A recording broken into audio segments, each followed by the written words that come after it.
Prince William's Coronation Story, Part 1. The morning sun cast long shadows across Westminster Abbey as Prince William stood before the ancient mirror in his private chamber.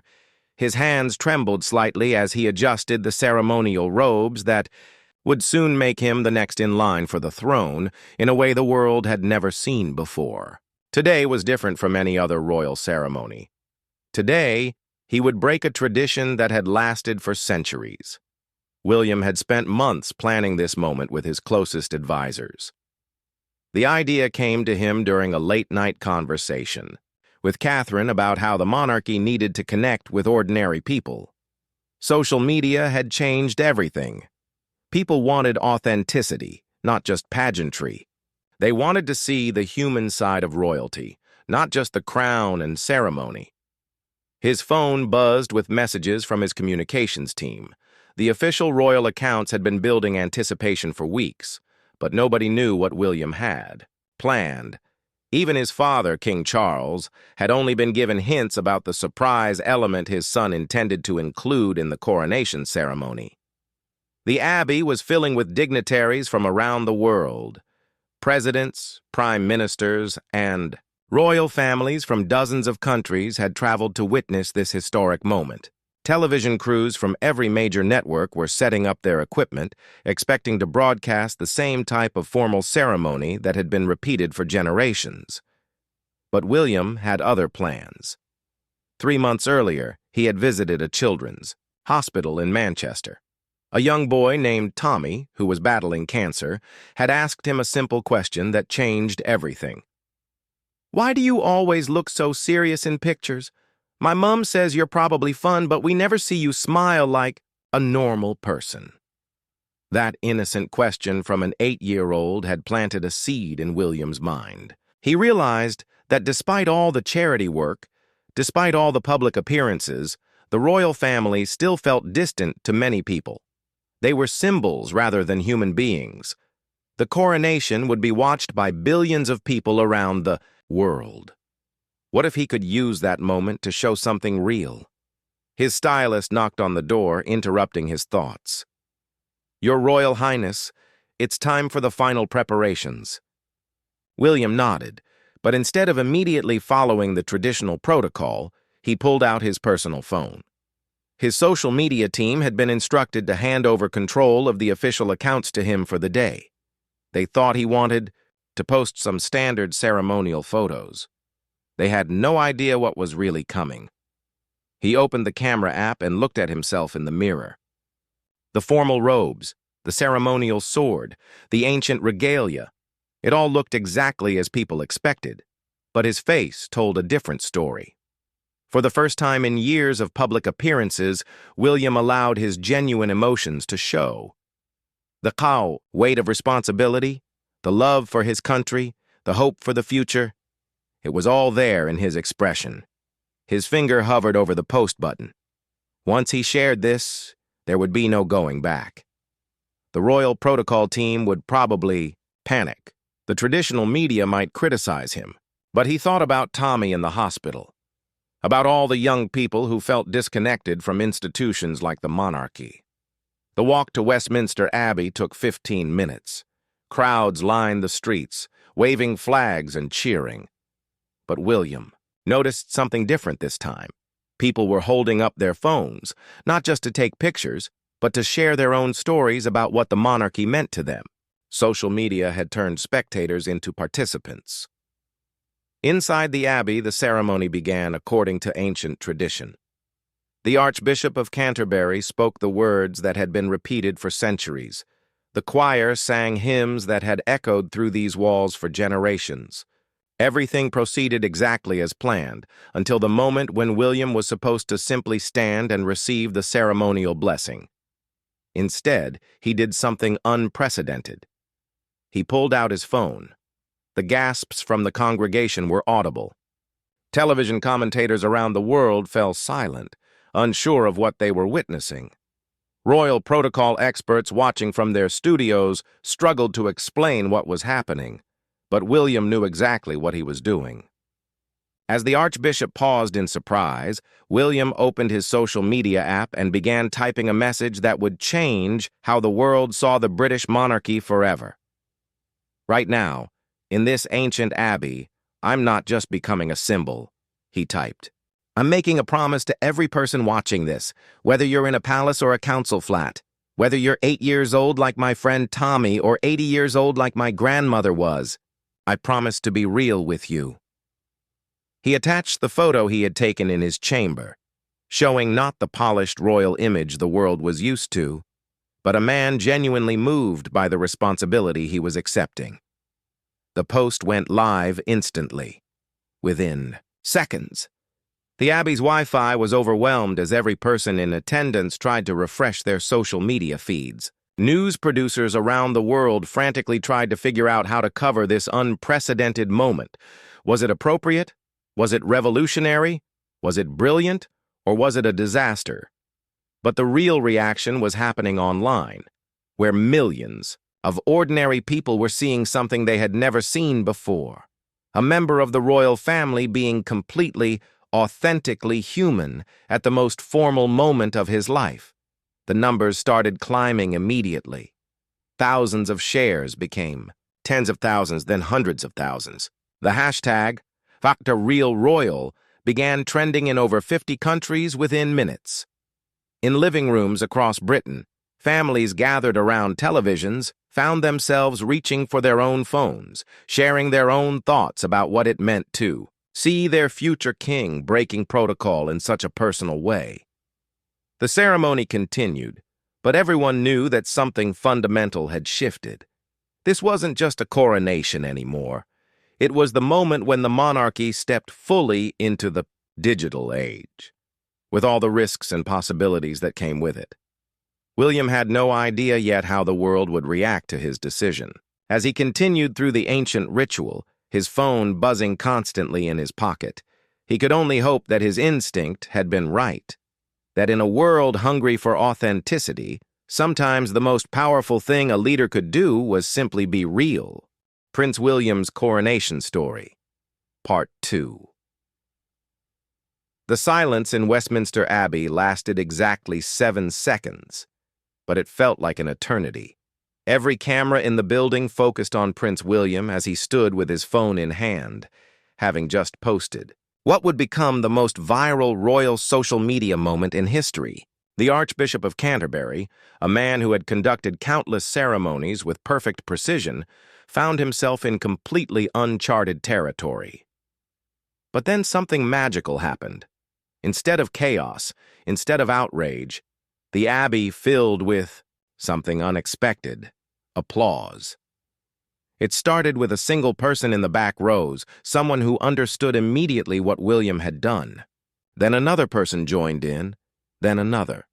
Within moments, the entire congregation of world leaders, dignitaries, and invited guests was giving the future king a standing ovation for breaking centuries of protocol. Catherine, sitting in the front row, smiled wider than she had in any official photograph. She had known about William's plan, had even helped him practice the words he would type. But seeing it happen, seeing the positive reaction, filled her with pride for her husband's courage.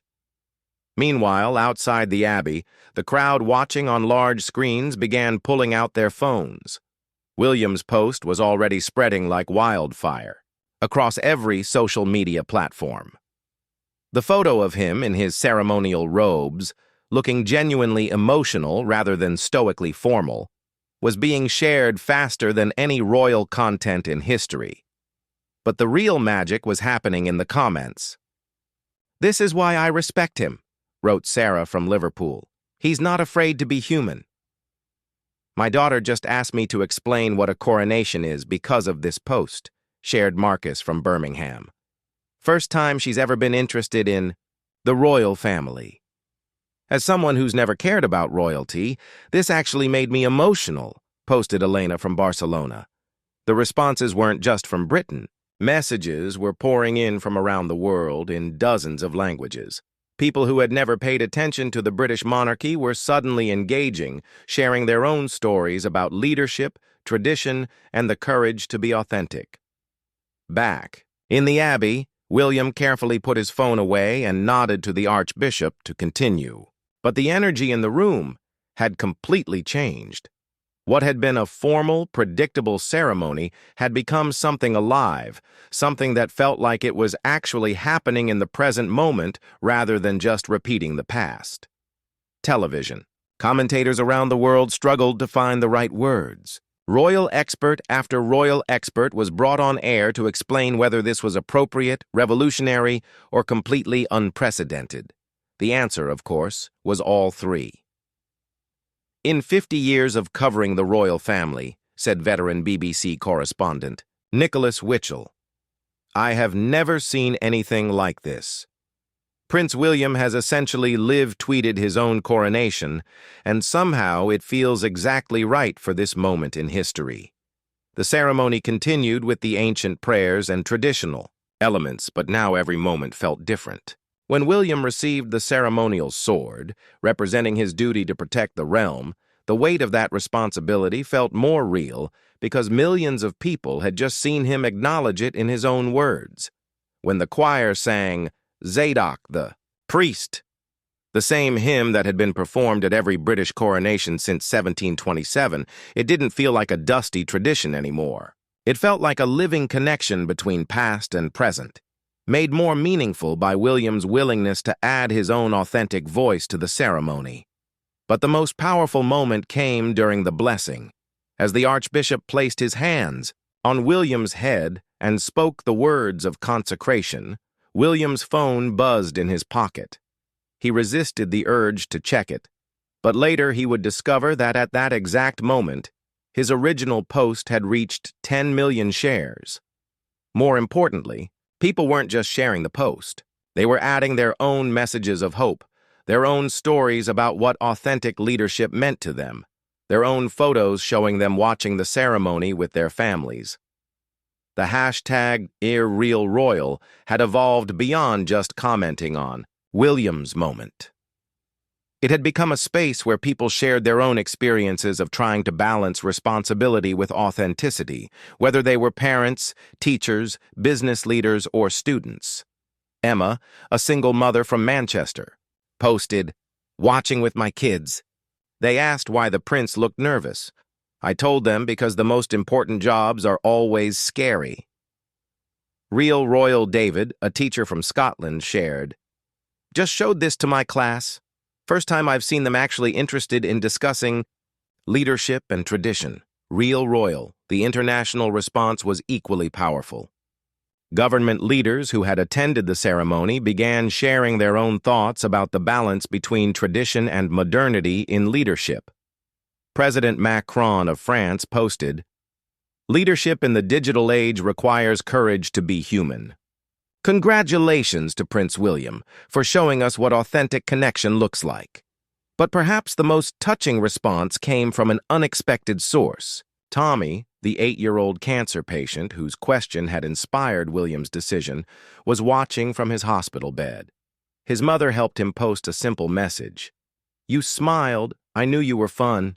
Get better soon. Love, Tommy Williams." Social media team, who had been frantically trying to manage the unprecedented response to his post, made sure he saw Tommy's message immediately. Later, he would say that seeing that comment made every risk he had taken worth it. As the ceremony neared its conclusion, something remarkable was happening in the wider world. News organizations were reporting not just on the coronation, but on the global conversation it had sparked about authenticity in leadership, about the role of tradition in modern society, and about the power of genuine human connection. The BBC's website crashed twice from the traffic of people trying to read about the ceremony and William's social media moment. Twitter reported that the Real Royal was trending in over 70 countries, making it one of the most globally engaging hashtags in the platform's history. But beyond the numbers, beyond the viral nature of the moment, something more significant was happening.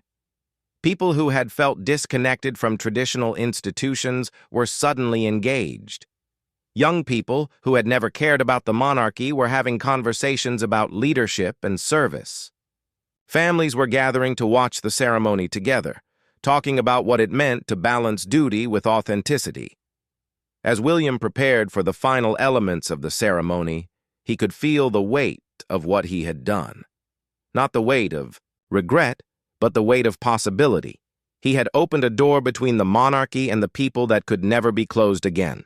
From now on, there would be an expectation of realness, of connection, of authenticity that would challenge and inspire him for the rest of his reign. The coronation was almost over, but the real story was just beginning. Prince William's Coronation Story, Part 3. The moment Prince William stepped out of Westminster Abbey as the newly crowned heir, the world had changed. Not just for him, but for everyone who had witnessed his unprecedented social media moment during the ceremony. The crowds lining the streets were no longer just spectators holding Union Jack flags. They were active participants in a global conversation about what leadership could look like in the modern age. His phone had been buzzing constantly throughout the final parts of the ceremony, but William had resisted the urge to check it. Now, as he walked toward the Golden State coach with Catherine, his private secretary discreetly handed him an updated phone with a summary of what was happening online. The numbers were staggering. His original post had been shared over 15 million times in less than 2 hours, but more importantly, it had generated over 3 million original posts from people sharing their own thoughts about authenticity, leadership, and the role of tradition in modern society. What struck William most was the diversity of responses. Messages were coming from school children in Japan, business leaders in Brazil, grandmothers in Ireland, and university students in Australia. His simple act of being genuine had somehow given people permission to be genuine themselves. As the state coach made its way through London, William could see people along the route doing something he had never seen before during a royal procession. Instead of just waving and taking photos, they were holding up signs with messages clearly inspired by his social media post. "Real leaders admit when they're nervous," read one sign held by a group of teenagers. "Authenticity is the new authority," proclaimed another, carried by a woman in business attire who was clearly on her lunch break. "Thank you for being human," simply stated a third, held by an elderly man with tears in his eyes. But the most touching moment came when the coach passed the children's hospital where William had met Tommy. The entire staff had gathered outside, holding a banner that read, "Tommy was right. You are fun. From all your friends at Great Ormond Street."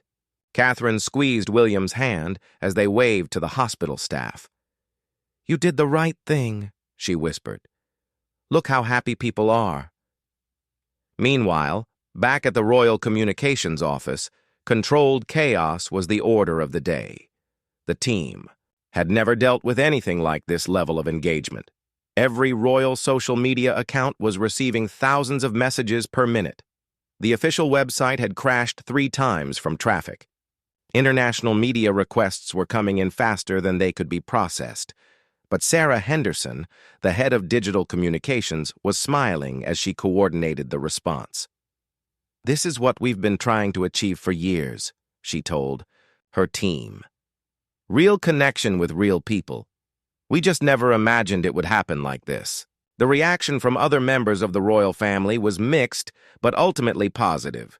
King Charles, initially surprised by his son's departure from protocol, had watched the global response with growing admiration. "You've done something I never had the courage to do," he told William during a private moment after the ceremony.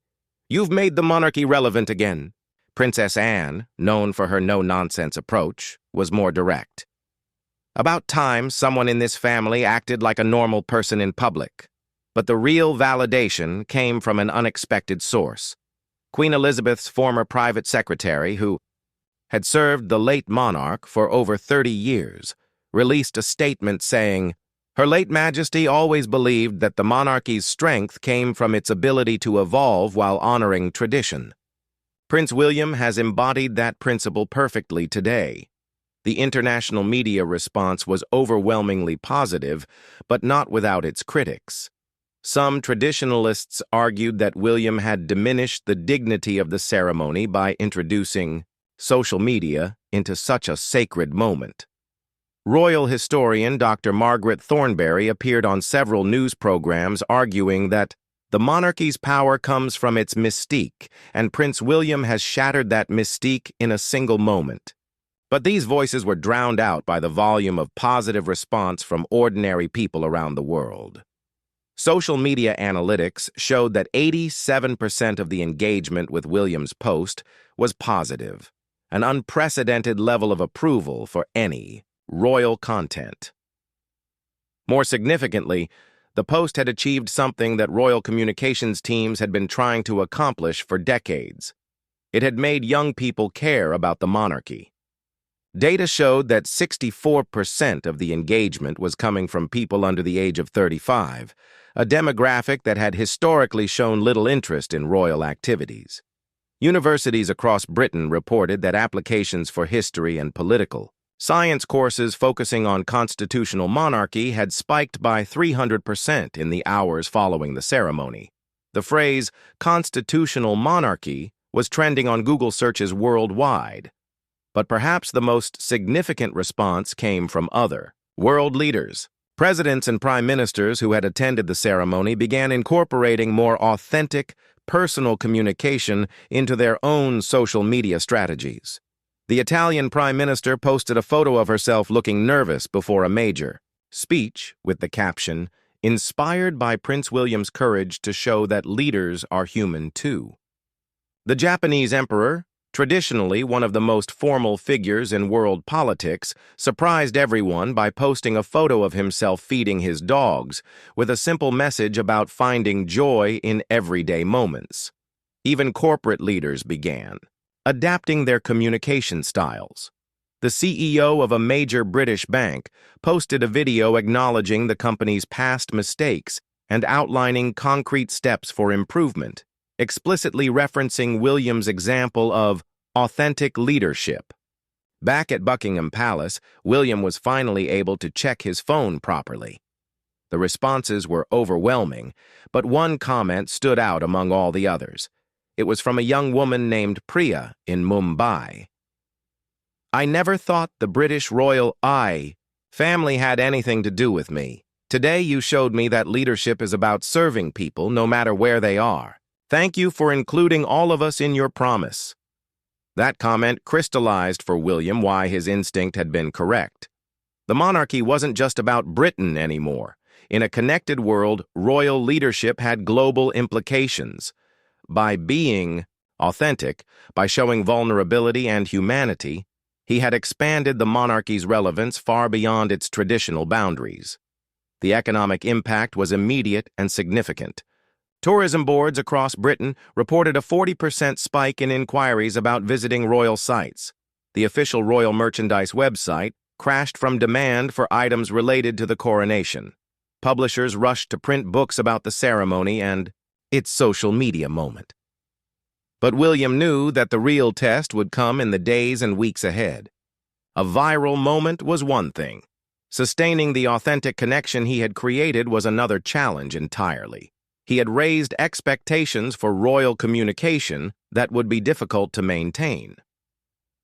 As evening fell on Coronation Day, William sat in his private study at Kensington Palace, finally able to process what had happened.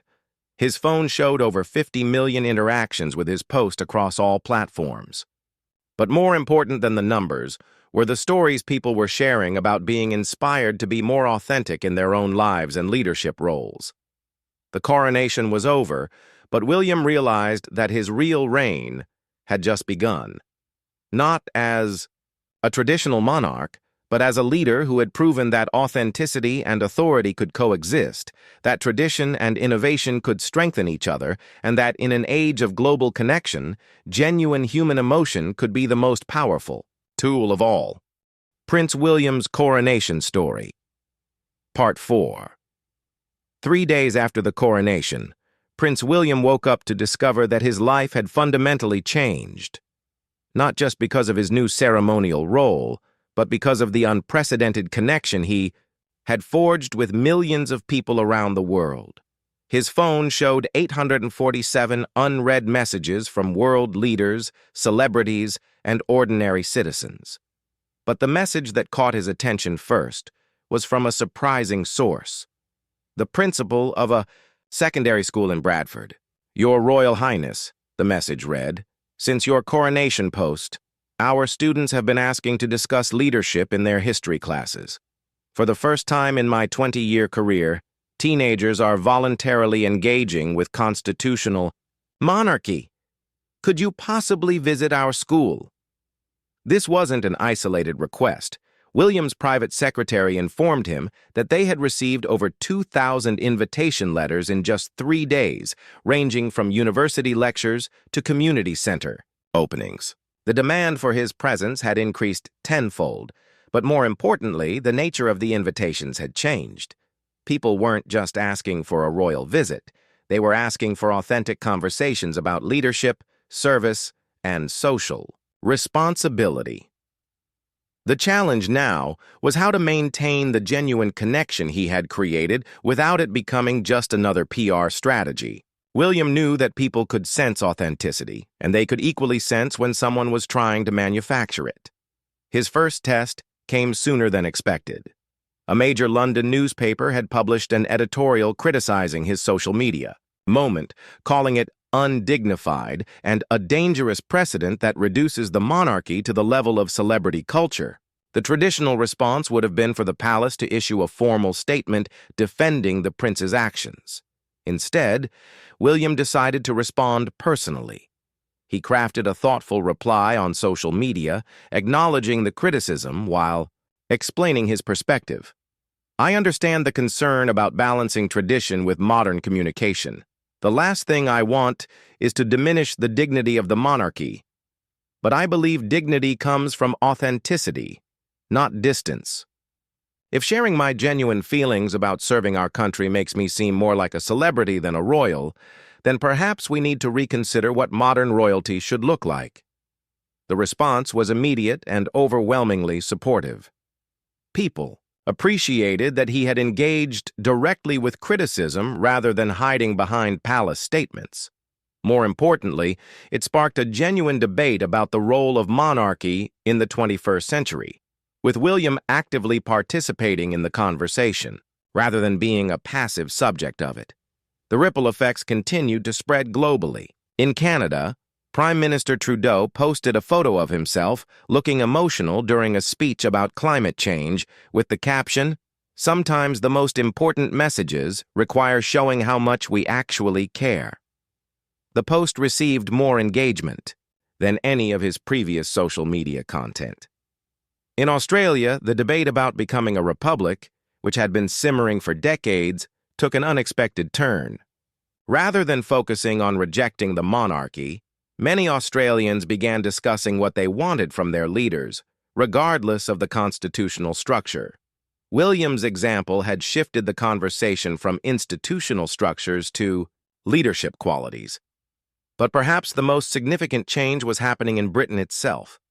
The monarchy had always been a subject of public fascination, but now it had become a topic of genuine public engagement. Town halls across the country reported increased attendance at civic meetings. Young people were joining political parties and community organizations at rates not seen in decades. Social scientists quickly began studying what they termed the William effect. Dr. Amanda Richardson from Oxford University published a preliminary study showing that William's coronation post had generated more authentic political engagement among 18-25-year-olds than any event in the past decade. What Prince William did, Dr. Richardson explained in her research, was demonstrate that vulnerability and authority are not opposites. Young people who have grown up in an age of manufactured social media personas immediately recognized and responded to genuine emotion from someone in a position of power. The business world was also taking notice. Harvard Business School announced a new course called Authentic Leadership in the Digital Age, using William's coronation moment as a primary case study. Corporate leadership consultants reported a surge in demand for training on vulnerable leadership and authentic communication, But William was most interested in the grassroots response. Letters continued to pour in from ordinary people sharing how his example had affected their own lives. A teacher in Wales wrote about how she had started sharing her own learning struggles with her students, creating a more supportive classroom environment. A business owner in Scotland described how acknowledging his company's mistakes publicly had actually increased customer loyalty. The most moving letter came from Marcus, a 17-year-old from Birmingham who had been struggling with depression. "Your post made me realize that even people with the most important jobs in the world get scared and nervous," he wrote. "It made me feel less alone with my own struggles. If you can be brave enough to be real in front of billions of people, maybe I can be brave enough to ask for help." This letter particularly resonated with William, who had been open about his own mental health struggles in the past. He realized that his coronation moment had inadvertently created a space for conversations about vulnerability and authenticity that extended far beyond politics or royalty. The international response continued to evolve. The United Nations invited William to speak at a summit on youth engagement in democratic processes. The European Union asked him to participate in a panel on modernizing traditional institutions. These weren't ceremonial invitations, they were requests for him to share insights about authentic leadership and genuine connection with citizens. However, not everything was positive. Some members of other royal families expressed concern privately that William's approach was setting unrealistic expectations for all monarchs. The Spanish royal household suggested that William's social media strategy might work for Britain, but could be dangerous in countries with different political structures. William took these concerns seriously. During a private meeting with other European royals, he emphasized that he wasn't trying to create a template for all monarchies. "Each country, each institution, has to find its own way to stay relevant," he said. "For us, in Britain, in this moment, authenticity felt right. But I'm not suggesting everyone should copy what I did." This mature response to criticism further enhanced his reputation as a thoughtful leader rather than someone seeking attention through controversy. Meanwhile, the practical challenges of maintaining authentic engagement while fulfilling royal duties were becoming apparent. William's social media interactions had set an expectation for personal, thoughtful responses rather than generic palace statements. But with millions of people now following his accounts and thousands of messages coming in daily, it was impossible to maintain that level of personal engagement. Working with his communications team, William developed a new approach. Rather than trying to respond to everyone, he committed to sharing one genuine, personal post each week, focusing on issues he truly cared about. He also established community conversations, monthly online sessions where he would engage directly with citizens about specific topics, from mental health to environmental conservation. The first of these sessions, focused on young people's concerns about climate change, attracted over 2 million participants. But more importantly, it resulted in concrete policy proposals that William forwarded to government ministers, demonstrating that authentic engagement could lead to real action. As the 4th week after his coronation began, William reflected on how completely his role had changed. He was no longer just a ceremonial figure or even just a working royal.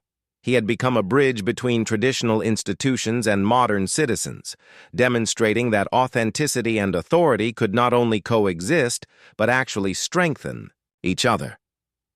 The coronation moment that had lasted just a few minutes had created ripples that were still spreading around the world, inspiring new forms of leadership and citizen engagement that nobody could have predicted. Prince William's Coronation Story, Part 5. 6 months after the coronation, Prince William found himself in an unexpected place, a community center in Liverpool, sitting in a circle with a group of unemployed young adults, discussing their fears about the future. This wasn't a formal royal visit with red carpets and prepared speeches. This was the result of a direct message from Jamal, a 22-year-old who had been following William's authentic social media posts and had simply asked, "Would you ever come talk to us properly, not just visit for photos?" William had said, "Yes," immediately. The conversation was raw and honest, in a way that would have been impossible before his coronation moment. The young people talked about feeling forgotten by politicians, about struggling to find purpose, about mental health challenges, and family problems. And William talked too, not about royal duties or charitable work, but about his own moments of doubt, his struggles with balancing public duty and private life, his fears about whether he was making a real difference. "The thing is," said Maria, a 19-year-old studying to be a nurse, "before your coronation thing, I thought royals were just posh people who didn't understand normal life. But when you showed you were nervous too, it made me think maybe we're all just trying to figure it out." This conversation, like dozens of others William had been having across Britain, was being broadcast live on his social media channels, not as a polished documentary, but as real interaction happening in real time. The viewing figures were consistently high, but more importantly, the comments showed people engaging with serious issues rather than just celebrity gossip. The ripple effects of William's authentic approach were now visible everywhere. The real leadership movement had spread far beyond social media. Universities were reporting record applications for courses in public service and politics. Local councils across Britain were seeing increased youth participation in meetings and community projects. But the most significant change was in how other leaders were communicating. The Prime Minister had started including personal reflections in his weekly addresses to the nation. The Mayor of London was sharing behind-the-scenes moments from city planning meetings. Even business leaders were adopting more transparent communication styles, with corporate social media accounts showing the human side of decision-making. However, success brought new challenges. William's authentic approach had created enormous public expectations. Every post was analyzed for sincerity. Every public appearance was scrutinized for genuine emotion versus performed royalty. The pressure to be constantly authentic was, ironically, becoming inauthentic itself. The breaking point came during a particularly difficult week. William had been dealing with a family crisis. His grandfather's health had taken a turn for the worse, while also managing increased public duties and constant media attention. When photographers captured him looking exhausted after a long day of engagements, the images went viral with hashtags like "real tiredness" and "authentic exhaustion." William realized that his authentic approach was being turned into just another form of performance. People were expecting him to share every emotion, every struggle, every human moment. The line between genuine connection and public consumption was blurring dangerously. That evening, he made another unprecedented decision. Instead of pretending everything was fine or issuing a palace statement about privacy, he posted a video message addressing the situation directly. "I've been thinking about something important," he said, speaking directly to the camera in his private study. "When I shared my genuine feelings during the coronation, it was because I wanted to connect with you as real people. But I'm realizing that authenticity doesn't mean sharing everything. It means being honest about what you can and can't share." He paused, looking directly into the camera. "My family is going through a difficult time right now, and I need to be present for them without feeling like I have to perform my grief or worry for public consumption. Real authenticity sometimes means saying, 'This is private,' and trusting that you'll understand." The response was immediate and overwhelmingly supportive. Instead of demanding more details or feeling shut out, people responded with messages of understanding and support. The hashtag respectful boundaries began trending, with people sharing their own experiences of balancing openness with privacy. This moment marked an evolution in William's approach and in public expectations of authentic leadership. The conversation shifted from "leaders should share everything" to "leaders should be honest about what they can and cannot share," and why. International observers noted this development with interest.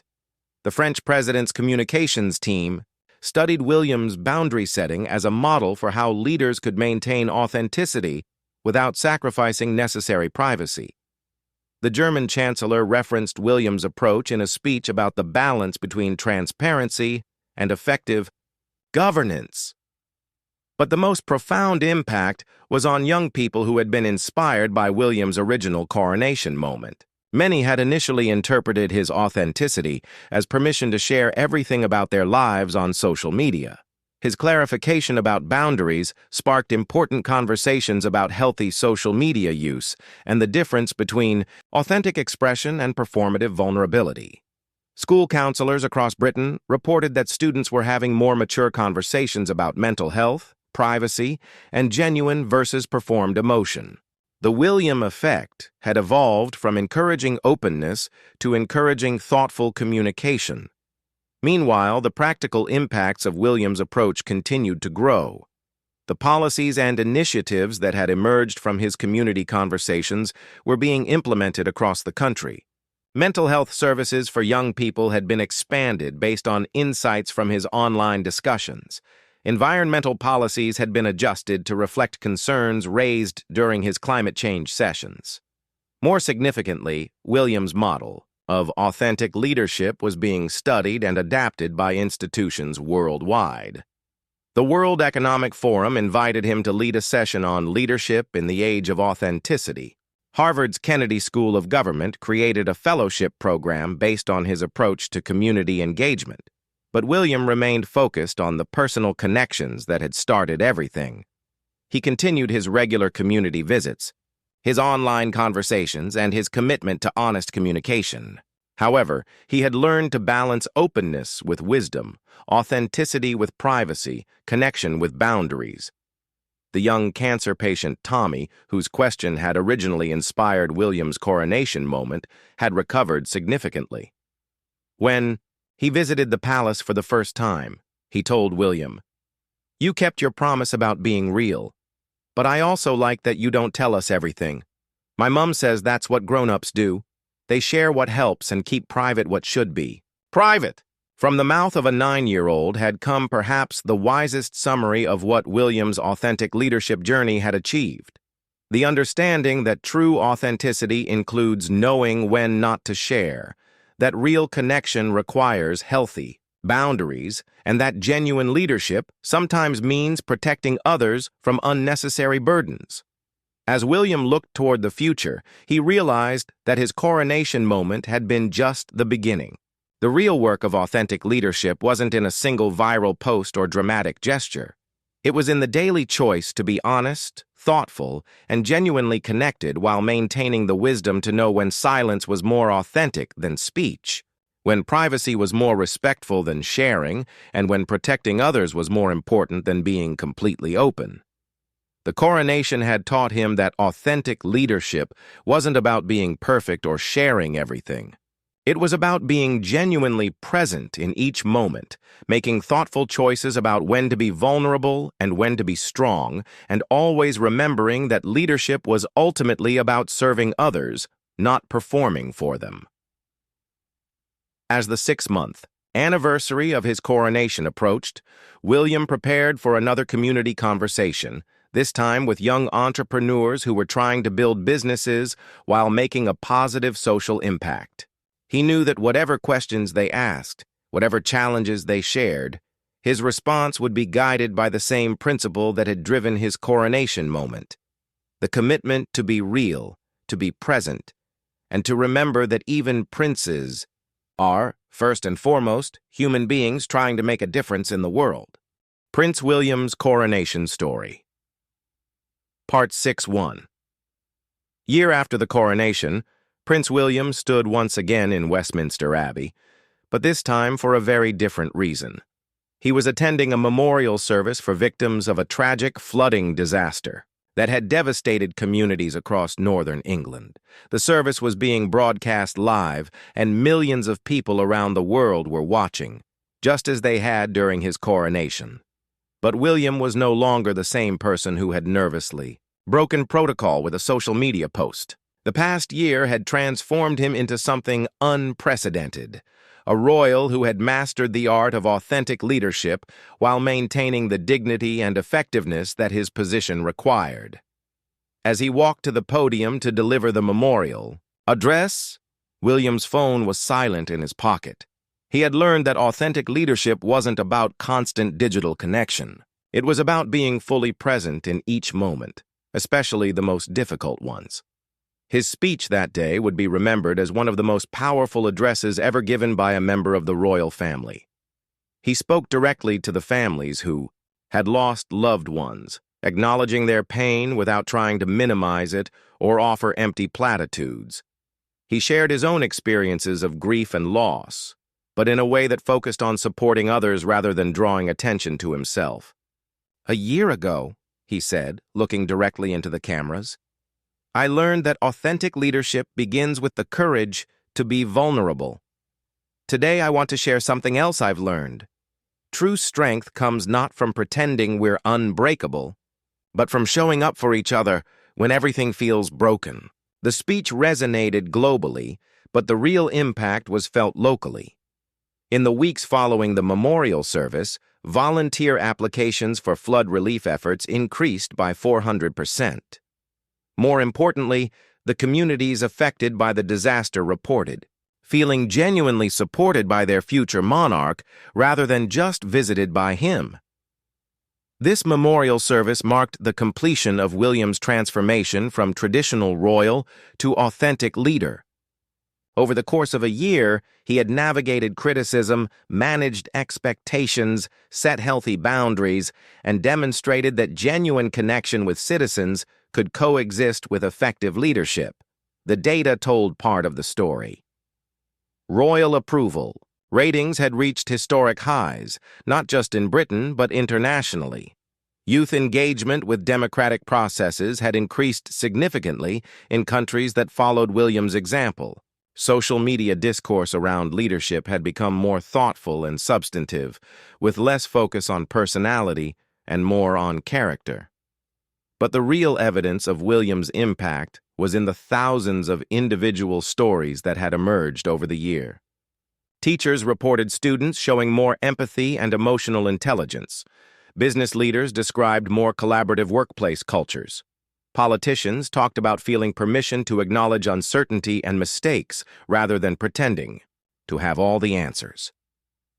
Dr. Sarah Chen, a political scientist at Cambridge University, published a comprehensive study of what she called the authenticity revolution, sparked by William's coronation moment. Her research showed that leaders across multiple sectors had adopted more transparent communication styles with measurable improvements in public trust and engagement. Prince William didn't just change how we think about royalty, Dr. Chen concluded. He changed how we think about leadership itself. He proved that vulnerability and authority aren't opposites. They're complementary forces that, when balanced correctly, create unprecedented opportunities for genuine human connection. The international impact continued to evolve. The UN had created a new Council on Authentic Leadership in Global Governance, with William serving as an honorary advisor. His approach was being studied and adapted by leaders in over 50 countries, though each was finding their own culturally appropriate ways to implement authentic communication strategies. Perhaps the most significant long-term change was in how young people viewed leadership roles. University programs in politics, public administration, and business leadership reported record enrollment numbers. But more importantly, the students entering these programs were bringing different expectations and values, prioritizing ethical leadership and genuine community connection over traditional markers of success. William's original inspiration, Tommy, from the Children's Hospital, had recovered fully and was now 10 years old. He had been invited to the one-year anniversary celebration of the coronation, and during a private moment with William, he said something that perfectly captured the transformation that had occurred. "You know what I like about you now?" Tommy said. "Before, you were just a prince in pictures. Now you're like a real person who happens to be a prince. That's much better." That simple observation from a child encapsulated exactly what William had achieved. He had found a way to be authentically human while fulfilling his royal duties more effectively than any traditional approach could have accomplished. As the anniversary year concluded, William reflected on the unexpected journey that had begun with a nervous moment in Westminster Abbey. He had learned that authentic leadership required constant growth, that genuine connection demanded both vulnerability and wisdom, and that true service meant being willing to evolve rather than simply maintaining traditions. The coronation post that had started everything remained his most shared social media content, but it was no longer an anomaly in his communication style. It had become the foundation for a completely new model of royal engagement that balanced tradition with innovation, formality with authenticity, and dignity with genuine human emotion. Looking toward the future, William knew that his approach had created expectations that would challenge every aspect of his reign. Citizens now expected honest communication, genuine engagement, and authentic leadership from their future monarch. These were higher standards than any previous royal had faced, but they were also more meaningful and sustainable than the distant formality that had characterized monarchy for centuries. The monarchy itself had been transformed. No longer an institution that relied solely on tradition and mystique for its authority, it had become a model for how ancient institutions could evolve to remain relevant and meaningful in the modern world. William's phone buzzed with a message from his communications team. They were requesting approval for the next week's social media content, a behind-the-scenes look at his preparation for an upcoming visit to a renewable energy facility. He smiled as he approved the post, remembering the nervous energy he had felt exactly 1 year ago when he had first decided to share his genuine emotions with the world. The coronation moment that had lasted just a few minutes had created a legacy that would influence leadership around the world for generations to come. More importantly for William, it had allowed him to fulfill his role in a way that felt authentic to who he was as a person, not just what he was expected to be as a prince. As he prepared for whatever challenges the future would bring, William carried with him the fundamental lesson from that transformative day.